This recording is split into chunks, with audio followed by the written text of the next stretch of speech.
Welcome back to my channel. నేను మీ లక్ష్మిని.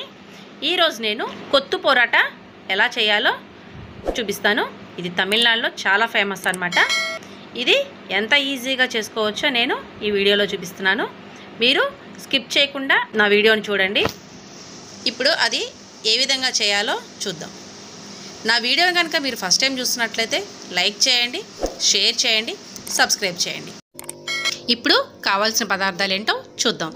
3 పరోటాలు, 2 spoons అల్లం వెల్లుల్లి పేస్ట్, 3 టమాటాలు చిన్న ముక్కలుగా కట్ చేసుకోవాలి, పసుపు, ఉప్పు, కారం, 1 కప్పు ఆనియన్స్, 5 ఎగ్స్, ఆయిల్, కొత్తిమీర, కరివేపాకు, చికెన్ అన్నమాట.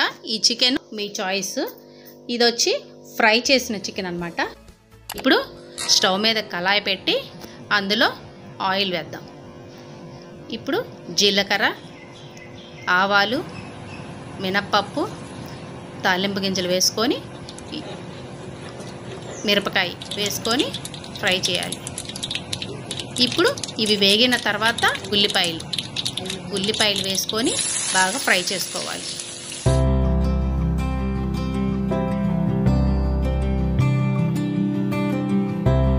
ఇప్పుడు ఇందులో రుచికి సరిపడా ఉప్పు. ఇప్పుడు ఆ ఉల్లిపాయలు వేగేలోపు పరోటాలని చిన్న చిన్న ముక్కలుగా చేసుకుందాం.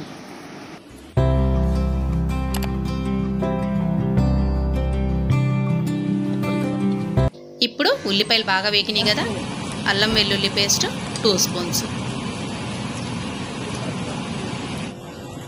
పసుపు వేసి బాగా ఫ్రై చేసుకోవాలి. కరివేపాకు వేసి ఒక 2 మినిట్స్ ఫ్రై చేసుకొని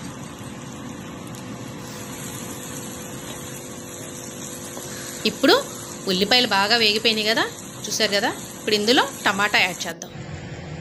ఆ టమాటాలు యాడ్ చేసి బాగా మగ్గనివ్వాలి. ఎంత బాగా మగ్గితే అంత టేస్ట్ బాగుంటుంది అన్నమాట. ఇవి బాగా మగ్గనిద్దాం. ఒక 2-3 మినిట్స్ ఈ విధంగా ఫ్రై చేసుకోవాలి. ఇంకొక 1 మినిట్ ఉంచేసుకొని కారం, మన రుచికి సరిపడా కారం అన్నమాట. నేనైతే 2 స్పూన్స్ కారం యాడ్ చేశాను. ఇది బాగా 5 మినిట్స్ వరకు ఫ్రై చేసుకోవాలి. ఇప్పుడు ఇందులో ఎగ్స్, 5 ఎగ్స్ కదా, ఆ 5 ఎగ్స్ ఇందులో ఈ విధంగా పగలగొట్టు వేసుకోవాలి.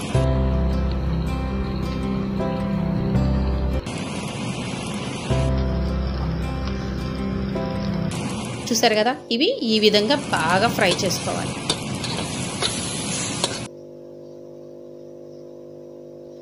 చూసారా, ఈ విధంగా ఫ్రై అయిన తర్వాత ఇందులో ఆ పరోటా పీసెస్ని ఇందులో యాడ్ చేసుకోవాలి.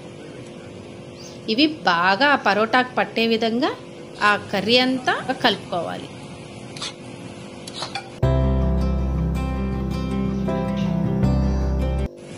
చూసారా, బాగా కలిసిపోయింది కదా. ఈ విధంగా కలిసిన తర్వాత మనం ఇందులోకి చికెన్, మీ ఆప్షన్ అన్నమాట. అది మీకు కావాలి అని అంటే వేసుకోవచ్చు, లేదు అని అంటే తీసేయచ్చు అన్నమాట. నేను ఇందులో చికెన్ యాడ్ చేస్తున్నాను. ఇప్పుడు అది ఫ్రై చేసుకున్న చికెన్ అన్నమాట. ఇది కూడా చిన్న చిన్న ముక్కలుగా చేసుకొని బాగా ఫ్రై చేసుకోవాలి. బాగా కలిసిపోయింది కదా. ఇప్పుడు లాస్ట్గా కొత్తిమీర, కరివేపాకు వేసుకొని బాగా కలుపుకుందాం. చూసారు కదా, చూస్తుంటే ఎంత బాగుందో, మంచి స్మెల్ అయితే బాగా వస్తుంది. చూసారా, ఇప్పుడు ఇది ఒక సర్వింగ్ బౌల్లోకి తీసుకుందాం. చూసారా, సర్వింగ్ బౌల్లోకి తీసుకున్నాం కదా. చూసారా, చూస్తుంటే ఎంత బాగుందో. మీకు కూడా చేయాలనిపిస్తుందా, తినాలనిపిస్తుందా? వెంటనే చేసేయండి. మీ కామెంట్స్ నాకు తెలియచేయండి. ఓకేనా ఫ్రెండ్స్? ఎలా ఉంది ఫ్రెండ్స్?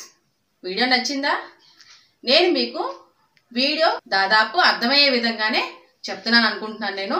ఒకవేళ మీకు అర్థం కాకపోతే ఏదైనా డౌట్స్ ఉన్నా కానీ మీరు నాకు కామెంట్స్ పెట్టండి. ఈ వీడియో కనుక మీకు నచ్చినట్లయితే లైక్ చేయండి, తెలియని వారికి షేర్ చేయండి ఫ్రెండ్స్. నా ఛానల్కి అంటే తెలుసు కదా, స్టిచ్ ఈజీ బై లక్ష్మి, ఈ ఛానల్కి మీరు సబ్స్క్రైబ్ చేయండి. Thank you friends.